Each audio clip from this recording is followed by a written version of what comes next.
You know that moment when your salary hits your bank account and for about 12 minutes you feel like your life is finally under control? Like, okay, this is it. This is the month I get serious. You check your balance, it looks respectable. You start doing mental math like, all right, rent, groceries, maybe I'll save this time. And then, somehow, before the next salary comes in, you're back to checking your account like, wait, where did it all go? Yeah. That cycle, that exact cycle, that's where most people stay stuck for years. Not because they're lazy, not because they're stupid, but because they're missing one moment, one shift where everything changes. My name's Joe, and I spend way too much time thinking about why people stay broke despite earning more money. If you're someone who feels like your income keeps increasing but your financial life somehow doesn't, make sure to hit the subscribe button and give this video a thumbs up if this helps you out. Most people think everything changes after I make more money. That's the lie. Look, income helps, obviously, but if income alone solved financial problems, then people making $100,000 a year wouldn't be living paycheck to paycheck, but they are. In fact, a 2023 report by Lending Club found that over 60% of Americans earning $100,000 plus still live paycheck to paycheck. Let that sink in. 6 figures and still broke at the end of the month. So clearly, something else is going on. Everything changes after you stop behaving like a consumer and start thinking like an owner. That's it. That's the shift. And it sounds simple, but it's not. Because your entire life, you've been trained to think like a consumer. From childhood, you were rewarded for spending. You got money, you bought something, you felt good. That's dopamine. That's instant gratification. And your brain learned money equals spending equals happiness, not money equals tool equals freedom. And that difference, that's everything. Let's say you earn $3,000 per month. A typical breakdown looks like this. Rent, $1,000, food, $500, transport, $300, subscriptions and random stuff, $200, shopping/lifestyle, $500. Total, $2,500. So you think, cool, I saved $500. But here's what actually happens. Unexpected expense, $120. Impulse buys, $150. Eating out more than planned, $200. Now, your savings, gone, and maybe even negative. Here's what most people don't realize. The problem isn't math. The problem is behavior. Because mathematically, saving money is simple. Spend less than you earn. Done. But psychologically, it's brutal.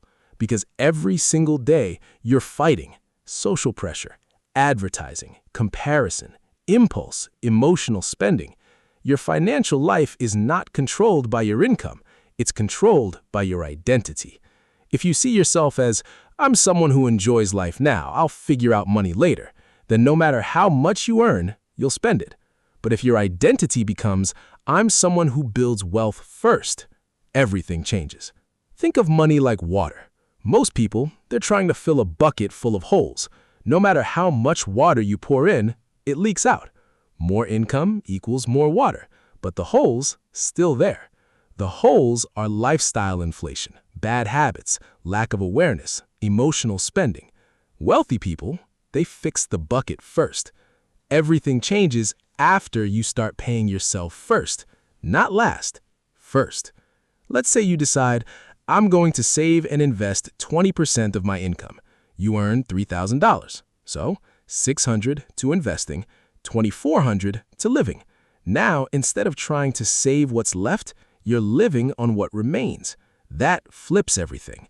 Let's say you invest $600 per month at an average return of 10% annually. After 10 years, you'd have around $120,000. After 20 years, around $450,000. After 30 years, over $1.1 million. Now, you might be thinking, yeah, but 30 years is too long.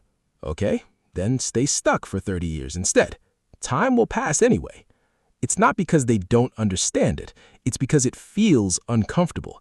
Saving feels like loss. Spending feels like reward. So your brain resists. Here's what usually happens. You get a raise. Instead of investing more, you upgrade your life. Better phone, better clothes, better lifestyle. And suddenly, you're back to zero again, just at a higher level. Here's what actually works. Step 1, automate your wealth. The moment your salary hits, 20% to investments, 5% to emergency fund, rest to expenses. No thinking, no decision fatigue. Step 2, track your money. Just knowing where your money goes changes behavior. Studies show people who track spending reduce it by up to 15 to 20% automatically, not by trying harder, just by being aware. Step 3, delay gratification strategically. You don't need to stop spending, just delay it. Instead of, I want this, I buy it, try, I want this, I wait 7 days. Half the time, you won't even want it anymore. Let me tell you about two people. Same job, same income, $50,000 per month. Person A spends everything, upgrades lifestyle every year, saves occasionally. After 5 years, still broke. Person B invests $10,000 per month, lives slightly below means, increases investments with raises. After 5 years, they have over 8 to 10 lakhs invested. Same income, different identity. This is the real everything changes after moment. When you stop asking, what can I afford, and start asking, what builds my future? No one is coming to fix your finances. Not your boss, not your family, not luck. If you don't take control, you will stay stuck. But here's the good news. You don't need a higher salary, a perfect plan, or expert knowledge. You just need awareness, consistency, and discipline. Do this right now. 1, calculate your monthly income.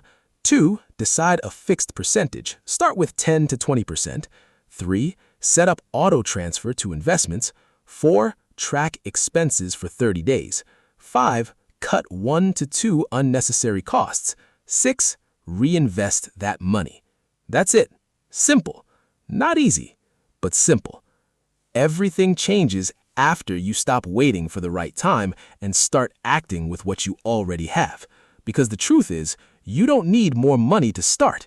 You need a different mindset. Look, most people will watch this, feel motivated, and do nothing. Don't be that person.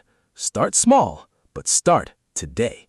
Because one day, you'll open your bank app, and instead of stress, you'll feel control.